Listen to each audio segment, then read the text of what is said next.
basically I love this property. It's the size of a postage stamp.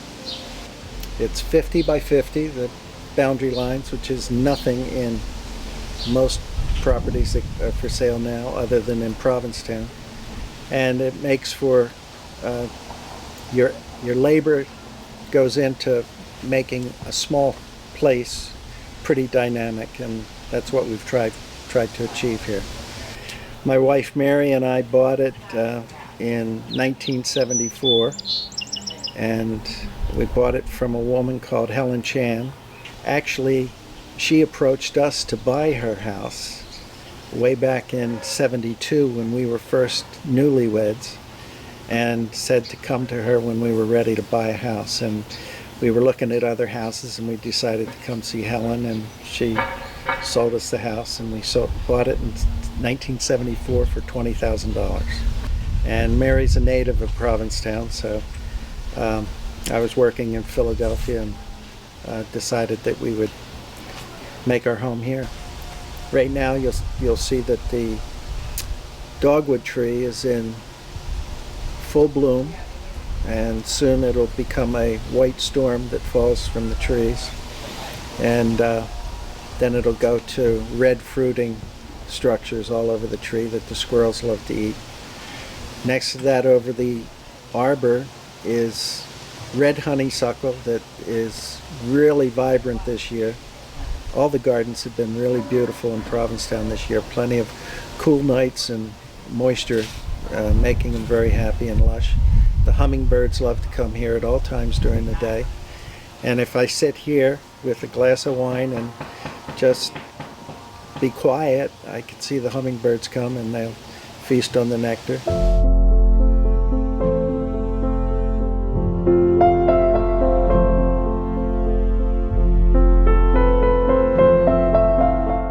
So this little spot is referred to on some of those old scrapbooks in the town hall collection as buried forest. And people came out here on their Sunday trek to go and have a cup of chowder with the lifesavers. And it's noted on the map as in pencil on the photographs as buried forest. And that sounds really romantic and poetic, but it actually describes what's going on here in this very rapidly in geologic time. This forest is getting inundated by the dunes. But there's one more thing about that. So the dunes were created by waves from Wellfleet washing sand northward and creating the Provincetown Hook. But those dunes were kind of stable in the pre-colonial period. You know, there was enough shrubs and trees to keep them from moving too much, and beach grass. Then, of course, when everyone started grazing their sheep and cutting down every stick of wood, and from the 17th century onward, the dunes started to move. And so all the way until really the early 20th century, these dunes were fluid. They were moving like water, you know, maybe a few feet a year, but that's very fast for land. And so these forests that had built up over 1,000 years in the bogs between the dunes were suddenly getting buried.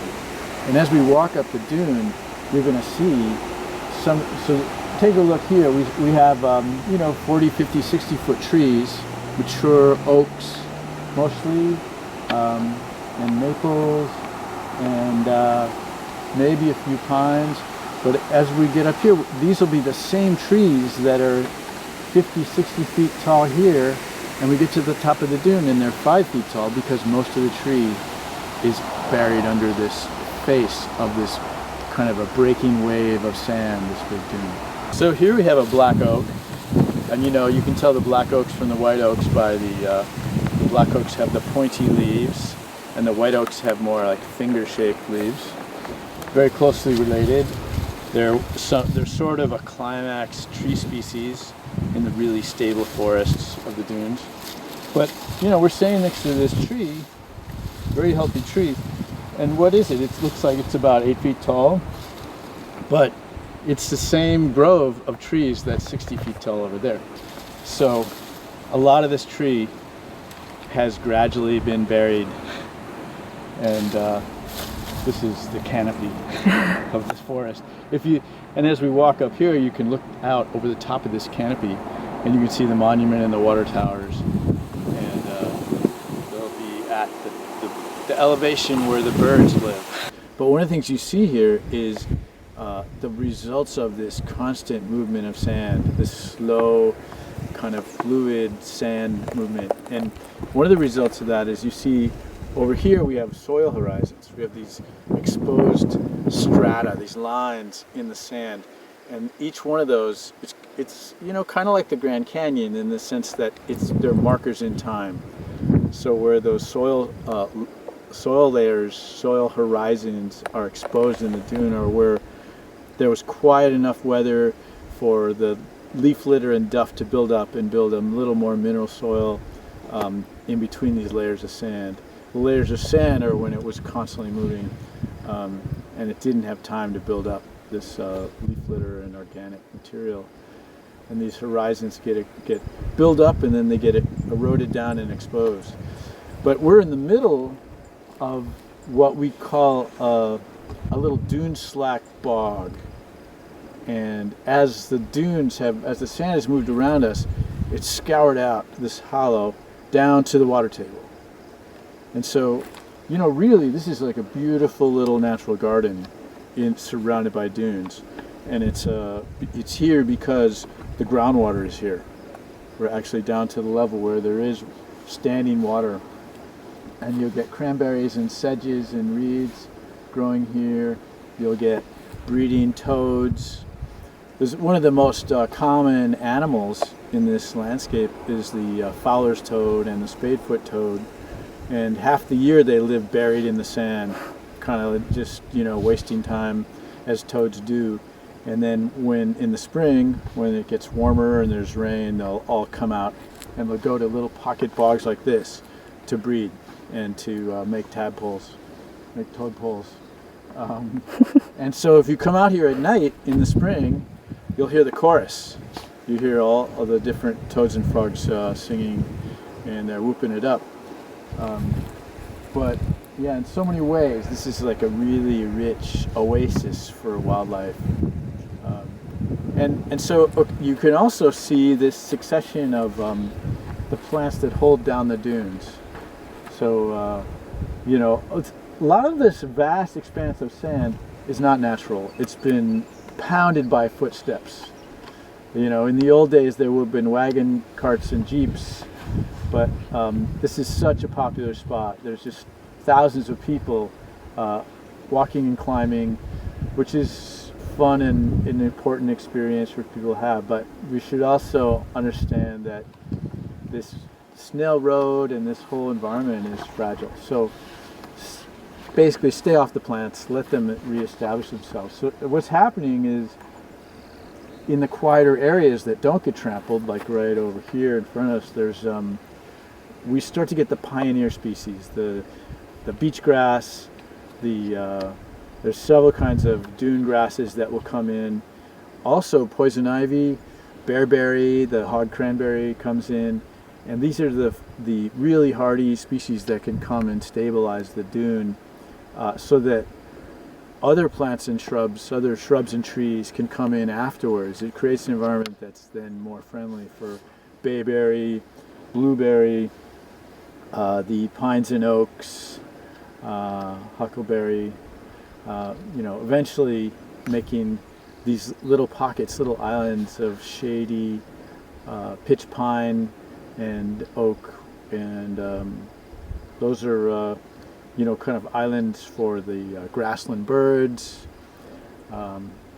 toads and snakes, stopping off points. You know, we see raptors here. So, you know, there's this whole layers in time and space going on here that's really gorgeous.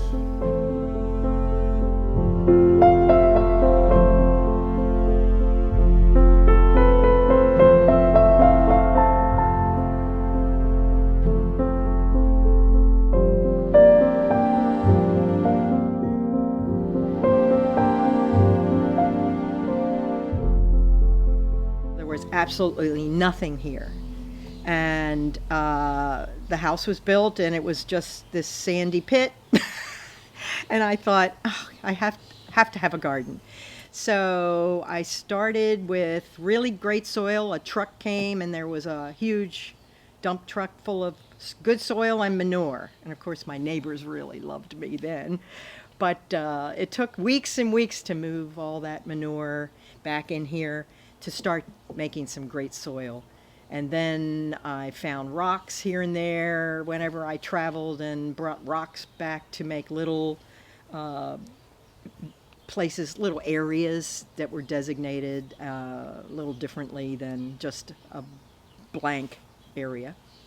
And then I started wishing for plants, and I was kind of poor at that point, so my mom gave me some peonies, which are right behind me, and my sister gave me bee balm and daylilies, and friends were thinning their gardens, so I was able to get all kinds of irises and poppies from friends. And then the birds came along and helped, and they put the sunflowers here and there. So it's really just a work in progress. It's kind of like my art. I always say, let the materials tell you what it wants to be or what wants to work with what.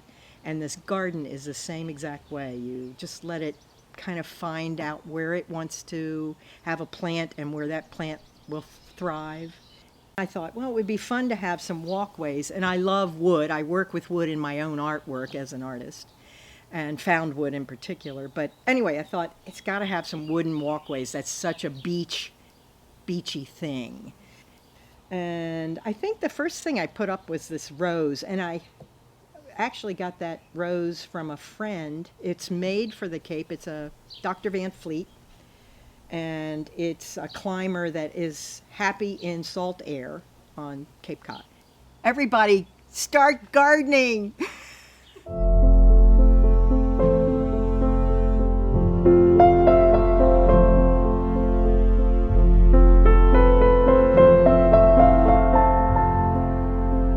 This is my hobby. There are a lot of rough edges, but it's it is a wonderful retreat for me. I spend a lot of time in the garden, and it takes a lot of work. The most work is really just keeping all of the vegetation down. This used to be just grass, and little by little I decided I was just kind of planting up this area and trying to reduce the amount of grass. Hostas, yeah, I love those as a backdrop. That piece of sculpture right there is by Andy Moreland. He's a Vermont sculptor. It's called Boat for an Impossible Journey. We saw it and in the wintertime someplace, and we just decided, okay, that's got to go in the garden.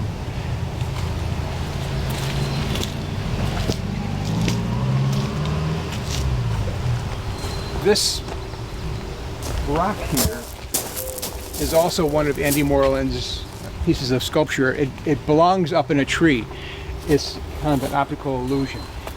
Actually, it's, you can see that it's made out of fiberglass, but it's going to go back up in that big tree in the crotch of the tree. And it's a wonderful thing to listen to people's comments as they walk by. David Dunlap did the history and documented some of the most important houses in town. I think he's still doing it. But there's just one paragraph that would describe a little bit of the history. For most of its life, this building was a home of the Cape Cod School of Art, established by Charles Hawthorne in Provincetown in 1899. It was the first American art school dedicated solely to the ideals of Impressionistic painting, and his reputation as a painter and teacher attracted scores of artists to Provincetown. We found the grist mill at a stone yard, and then we found at a different stone yard we found the base and had it taken to another stone yard to core and to get the pipe up through. But this is such a delight to watch. The birds, sometimes there's 5 or 6 birds in there. It's just wonderful feature, something that is always, you're aware of it, but it doesn't take over. And these are floribunda roses. They're finally blooming. We were waiting to do this interview till at least we had some of these lovely roses that would bloom all the way through the fall now. So one of the things that I'm very interested in town is the protection of the trees. The tree warden is Rich Waldo, head of DPW. Margaret Murphy is also the head of a tree committee. But one of the things that people forget about, property owners forget, is that if you have a street like Brewster Street, that's fine. You can tell where the edges are. But the actual right-of-way may be 10, 15 feet or 20 feet, and down on Harry Kemp Way it's 60 feet. So there's trees in the right-of-way have to be protected.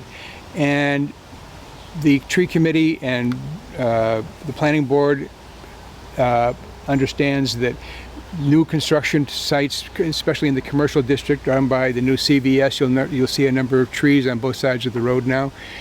That's trying to replenish what used to be a beautiful umbrella of mature trees in town.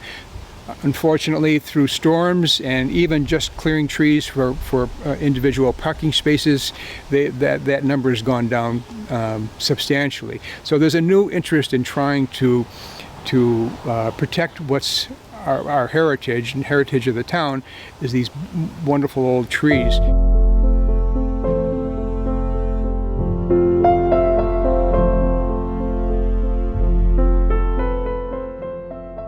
You know when you stay at an amazing resort and wherever you look there are flower beds and flower pots, boxes and planters, all trailing with beautiful blooms, and you say to yourself, wow, I think I must be in paradise right now. That is the look and feel I wanted to create when I bought my property on the Outer Cape a few years ago. I knew it wasn't going to be an easy feat to accomplish, given that the lot happens to be situated 100 feet up on a windy bluff directly on Cape Cod Bay, and there are 3 buildings with different exposures. Regardless, it was a challenge I was determined to take on. I relocated here year-round from 30-plus years in sunny Southern California, and to compensate, I knew I needed to be surrounded by lots of color for as much of the year as possible. Long stretches of bleak gray days would only go so far with me. The former owners used this beautiful place primarily in the summer months, so a low-maintenance, one-season garden made perfect sense for them. Lots and lots of daisies, a few rambling rose bushes and climbers, monochromatic daylilies, and irises were certainly not my idea of paradise. In came a small crew with a dingo to rip it all up and save what we could, and lay down the various layers of what all seemed to be the same thing to me, dirt. But they had differing names for them, like loam, topsoil, gardening mix, compost, and mulch. I brought in a landscape designer to help with my original design, and to give the main garden structure and texture, whilst directing her to make sure we only used flowering perennials that could withstand strong winds and salt air, and that would bloom in such a way that there would be as much color for as long as possible from early spring to late fall.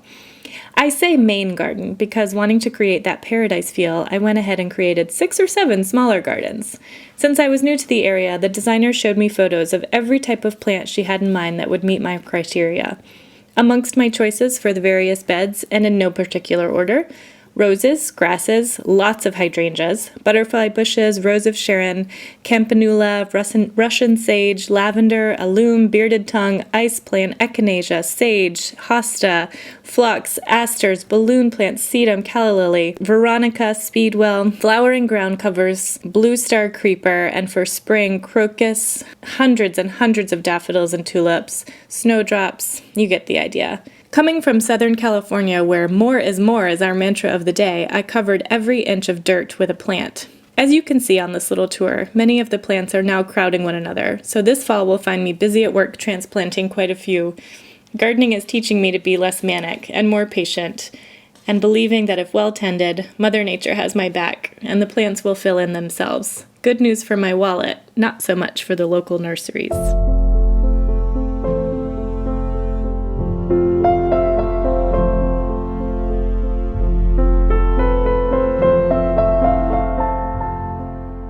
My partner and I moved here from Martha's Vineyard. We were there for about 10 years, and when we were thinking of leaving the island, we were trying to decide if we were going to move back to Ithaca, New York, where we came from, or if we were going to move to the Cape. We'd been here a few times, and as a visitor, it was always just downtown, which is kind of like crazy and crowded, and I was like, oh my God, I could never live there. But then, we started looking, and when we bought the house, it was walls of pine trees between us and neighbors, and very overgrown, not much, nothing what you'd call a decent garden. It was just a lot of stuff. And the pines were both two different species, but they were the type that are extremely disease prone in the Northeast. Like you see them when you're driving or riding through through town, through the state forest, where they're dying out. These were some of those sort of pines. And so I just talked to both my neighbors so they wouldn't think I was the insane person coming in. But anyway, I basically clear-cut the pines that were here that were just disease-prone, that had been being sprayed with fungicides and stuff to keep them in check, and because I didn't want to be using chemicals. So when I clear-cut, I then started moving my own gardens, because I'm a collector, and I do a lot of propagation of unusual things, or just uncommon things, and I just started moving my gardens from the island to here, at least parts of them. Well, my oldest one actually is a type of prickly pear cactus that is native here, that is uncommon now, but it wasn't all that uncommon until agriculture and settling, wiped it out. But it's one of the few cacti that's hardy all the way up into Ontario. It makes bright yellow flowers. Anyway, that plant you can propagate by taking sections of the pads, and I've had that actually since I was in junior high school. Mistakes that a lot of people make with gardens is that, depending on where you are, is they will just say, I like this plant, and then plant it, and then if it doesn't succeed, they're like, they will be bummed about it. But part of it is if you read up about the plant first. Like, is the plant something that likes a lot of sun? Well, if you got a shady yard, don't pick it. It's not going to do well. You'll be disappointed. If it's a plant that likes extremely wet soil, don't plant it in a dry sandy dune. Or just the opposite. If it likes really good drainage, don't put it if you've got clay soil. So for me, it's always sometimes I'm specifically testing things, and so I want to know what they will do, and other times it's just, I know this is the conditions I have, what is the assortment of plants I can put in those conditions. And I also like variety. I am somebody who, because I live in my location year-round, I want things blooming as much of the year as possible. So my gardens, I pretty much have things starting usually sometime in February and usually going through all the way until the end of November. It's just a matter of picking and choosing the things you're looking for.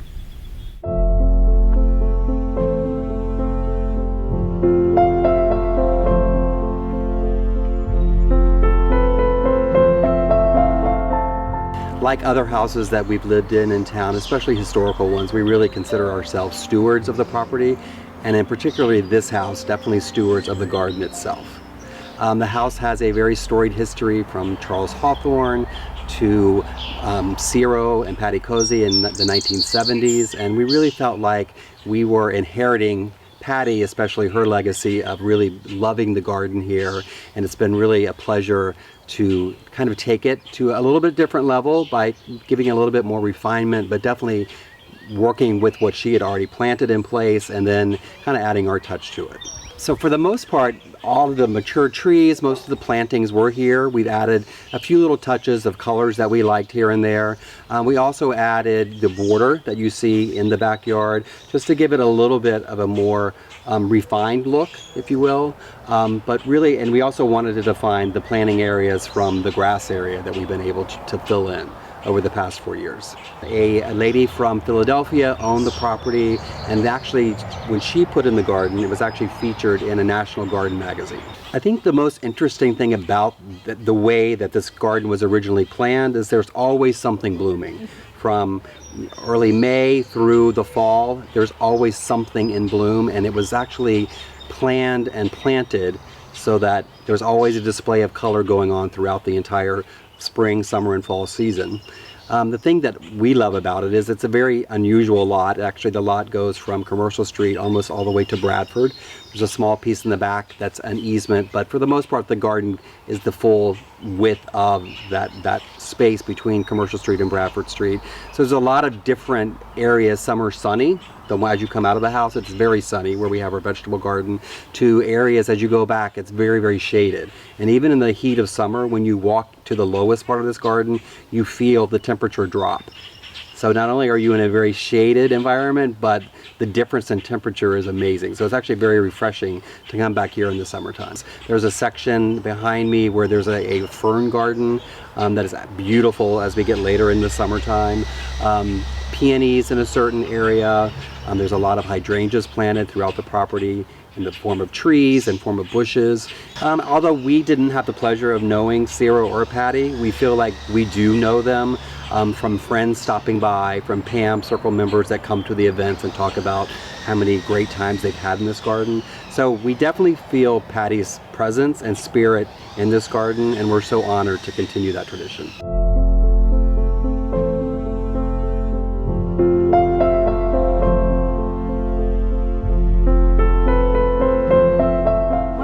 To Provincetown, the only thing I knew about dahlias was my mother tried to grow dinner plate dahlias, and I didn't know what that meant, and they didn't grow. So I didn't know anything about dahlias, but this guy's been planting them for so long. But interestingly, he had never put any composted horse manure in his gardens, never had compost, like generated his own. So I just like do that normally. So we've added over the past 10 years a ton of composted horse manure, literally. Tons, and also compost, and we use this Spartina, this dried marsh hay, as a mulch, and then kind of till it in every year. So this dirt is really, been amended a lot, and it makes a huge difference in the, the health of the plant, basically. We get to name them when they're new, when they come out of our seeds from our seedling garden. And so Stormy let me name this one, and I thought of Sunset at Herring Cove, so I called it New Beach. So we have a lot of different flowers in the garden, and a lot of them are ones that come really in a collaboration with other people who have dahlias. I've propagated them, and a lot of the people who are working with dahlias in Provincetown know about how we're doing it. It's a little different than the usual. We do it both ways. In the usual, we go to a store and we buy a tuber. It looks a little like a yam, or a small yam, or a sweet potato, and that certainly works, and I do that. But the other way is to propagate from cuttings. And so to do that, I'm taking a cutting from a plant, and then I'm going through a system that I can demonstrate fairly simply. And if you look down at the base of some of these dahlias, this is a dahlia called tartan. It hasn't even bloomed yet, but there's a side shoot. And you can see the side shoot right here. It's coming out of a node where the leaves are. And I'm going to take a cutting right here, just below it, a level of leaves. And so I'll take a cutting of it, and I usually make it at an angle. And that's the beginning of it. That's a propagule. And what I will do from here on in is to work with that. And the reason it's a collaboration with other people is that I go into their gardens, if they're willing to let me, in the fall when the plants are pretty much done, and I take these and then I work on them all winter long, and very often I end up with a plant. Usually I work in an area in my cellar, but but here we'll do it outside, and I think I can show pretty much what the process is.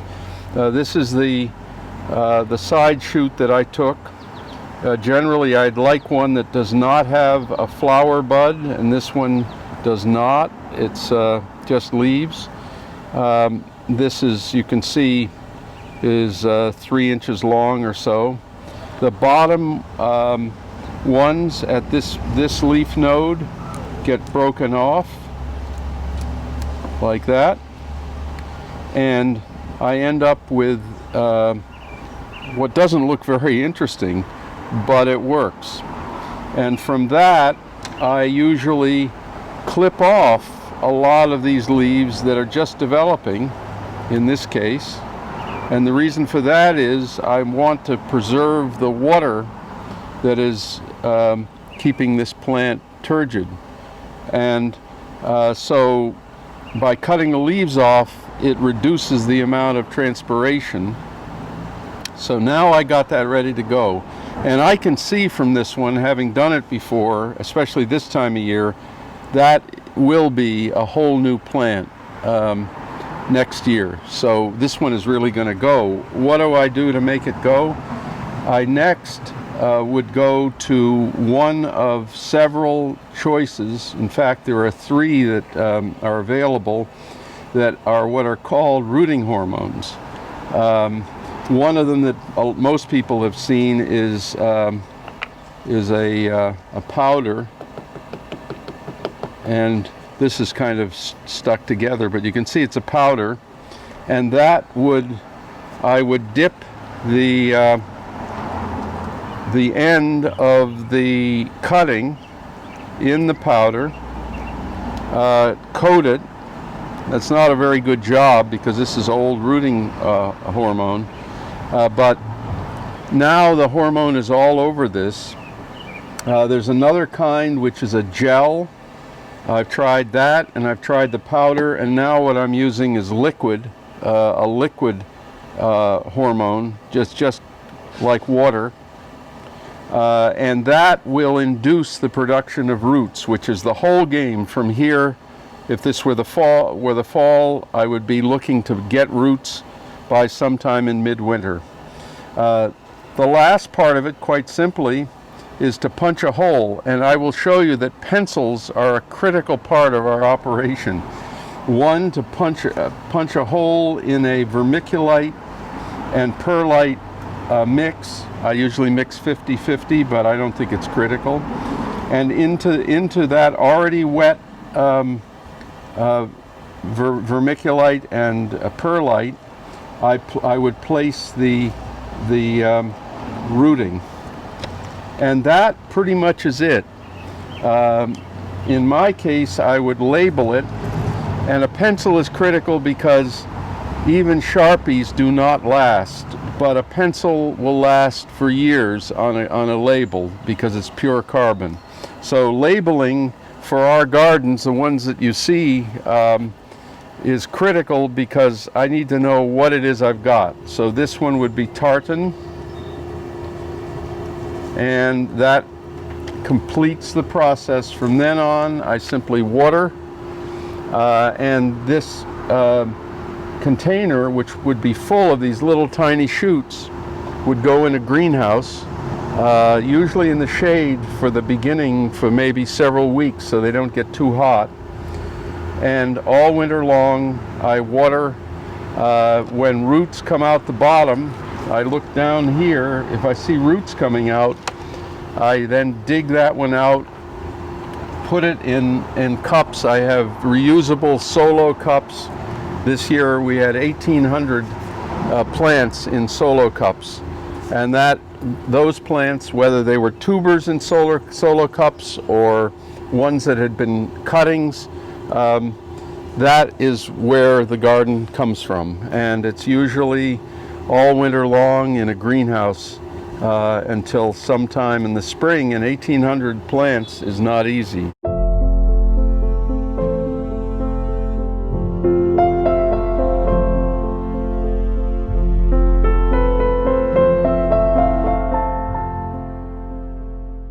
Hi, welcome to my garden, Pam. Come on in. So, all this is new since we moved in. We've been here about 10 years. I've sort of created walls and different rooms in the garden, so to speak, around the house to sort of create a sense of mystery and beauty and privacy. So none of these privets were here. Of course, no one told me how much it'd be to trim the privets, so it's a lot of work, but it's fun. It keeps me out of trouble. This is generally the white garden, just to give a sort of sense of moonlight garden.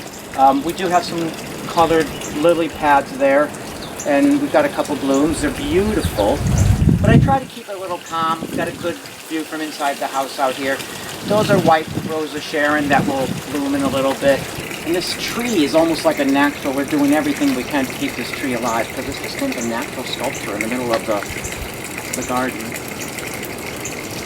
And then for an unnatural sculpture, I like to say this is a self-portrait. It's a statue by Tyler, and if you want to come around and back, it really kind of is a self-portrait because the ass is sagging. And then the trick is always to sort of have something in bloom, a mix of annuals, a mix of perennials. I'd like the perennials, if I can get a June bloom, July, August, September, we're good. This is beautiful lilacs. I'm getting a little bit of a second blush on them, so that's kind of fun. Mix of hydrangeas, daylilies. People make fun of daylilies, but let me tell you something. They're a cheap flower. They are disease resistant, and they bloom for about 3 weeks, and they don't take a lot of work, you know, so I'm kind of like Daylily Queen. I'm liking that. And the same with Monardna. They love it. I got a lily about here, probably blooming a little bit. Bees absolutely love it. It definitely spreads, takes over a bit, but I'm good with that. I'm kind of keeping it a little contained. If I need to thin it out, I'll dig some up and put some around. So we're really very fortunate here. We abut the National Seashore. I mean, not the water, but I guess forest. I don't know what to call it. And it's very private on two sides, this side and that side. We have neighbors in back, but you really do get to see there's some natural paths on the seashore, and you can walk and meander through to Herring Cove. And you can see coy wolf prints and deer prints and, you know, snakes once in a while, but we're not talking about that. And the birds and the wildlife, you know, as big as I might complain about it as it affects the garden, it's extraordinarily special to be able to see here and be in the calm of all that. And then to the back of us, and back of me actually, is Pilgrim Heights Road, and there's a couple of neighbors' houses that, you know, one of the first things I did is I planted some larger trees to give a sense of privacy, to maintain the sort of sense of privacy of abutting the National Seashore in back of us too, because, you know, we're 60 and screw it, we want to be naked at our own pool, at our own backyard, and naturalists, and, you know, at 60 that's just not pretty, so we didn't want to bother our neighbors with that, so we decided to plant some trees for their protection. So I just sort of created a path to these trees. We want to get some movement. You want to, when people come over, I want to have sort of movement through the garden, so they walk and there's paths. And, you know, we lived in New York for 10 years, my husband and I took a tour of Central Park, and they were saying that there's all curved paths through Central Park so that it invites you to keep walking through. So that kind of influenced me. It kind of stayed on. I'm trying to walk you through. But that was not enough to get the gay men to come to the edge of the property, so I had to get the statue there. And what I did was I posed his butt towards the house, because I knew they're going to go around to see what he's hanging. It's just his. Let's go look. Oh, he's got a flower hiding it. So this is just a nice place to come out and sort of reflect on the garden from a different point of view. One of the happiest days of our lives, Mark and I got married out here. Well, actually over by that bell over there. But if you had ever told a 17-year-old kid in Simsbury, Connecticut, that he was going to get married to a man, that his parents were going to come, and his aunts and his uncles, it was beyond even dreaming about that. It was never, you know, that just wasn't even a possibility. And that they all came here and celebrated in joy and love, I will never forget. So grateful for that moment. I like to have surprises as best I can in the garden, so we have a couple sculptures If you could see in there, I don't know if you can get them. We've got some blowfish.